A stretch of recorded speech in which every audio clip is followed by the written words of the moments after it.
Welcome to A star news Telugu. నా పేరు హారిక. నేటి వార్తా ముఖ్యాంశాలు.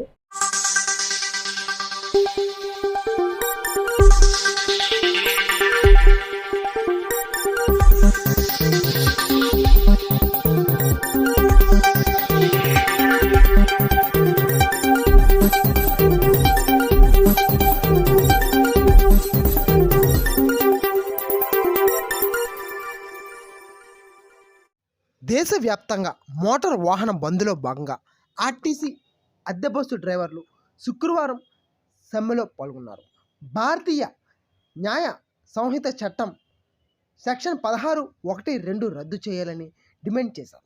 కేంద్ర బీజేపీ ప్రభుత్వం తెచ్చిన ఈ చట్టం వల్ల భవిష్యత్తులో డ్రైవర్లు ప్రమాదం వస్తే 10 లక్షల జరిమానా, 10 సంవత్సరాల జైలు శిక్ష విధిస్తున్నారని అన్నారు.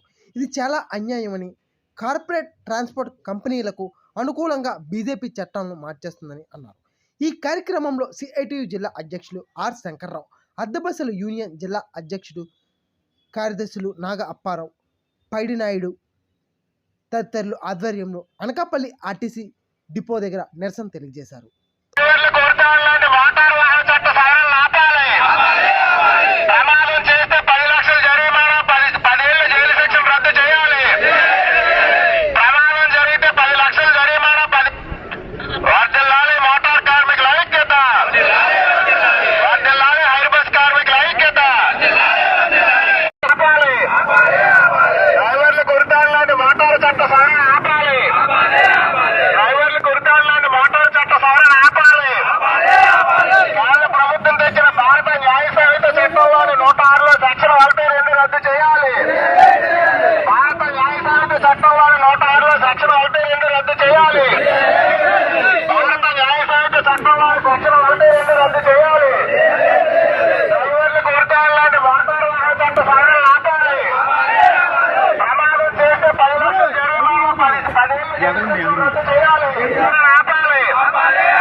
పలకా సత్యనారాయణ, రాష్ట్ర Airways union state president CITU.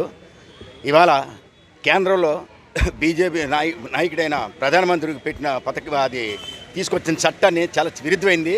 ఆనాడు డాక్టర్ బిఆర్ అంబేద్కర్ గారు 306 మందిని స్వదేశీయులు విదేశీయులు కూర్చోబెట్టి రాజ్యాంగ నిర్మాణం చేసిన మహానుభావుడికి ఈనాడు ఇక దుర్మార్గ పాలైన ఈ మోడీ గారు ఏం చేశారంటే అంబానీకి, అదానీకి, టాటాకి, బిర్లాకి 4 చట్టాలు నలుగురికి పంచేసి ఈ ఒక 40 చట్టాలు తీసి ఇందులోని కోడ్ చట్టం ఒకటి పెట్టాడు.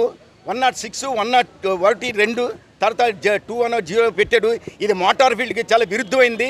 రేపు పొద్దున మోటార్ ఫీల్డ్లో ఏ డ్రైవర్కైనా అనుకోకుండా జరిగిందే యాక్సిడెంట్ అవుద్ది. కానీ ఈ చట్టాన్ని తీసుకుని అమలు చేస్తే డ్రైవర్ బతుకులు కానీ, డ్రైవర్ ఫ్యామిలీలు కానీ రోడ్లు వీధి పాలు అవుతాయి అనేసి మీ అందరికీ సభాముఖంగా ఈయన కానీ ఈ చట్టాన్ని కానీ విధిగా కానీ మార్చుకోకపోతే ఇవాళ స్టేట్ హైవే కాదు, రేపు ఆల్ ఇండియా మళ్ళీ ఇంకోసారి బంద్ చేస్తున్నామని సభాముఖంగా తెలియజేసుకుంటూ ఈ అవకాశం ఇచ్చిన టీవీ వారందరికీ కూడా మా ఎయిర్ బస్ యూనియన్ తరపున మీ శుభాకాంక్షలు తెలుస్తూ సెలవు తీసుకుంటున్నాను.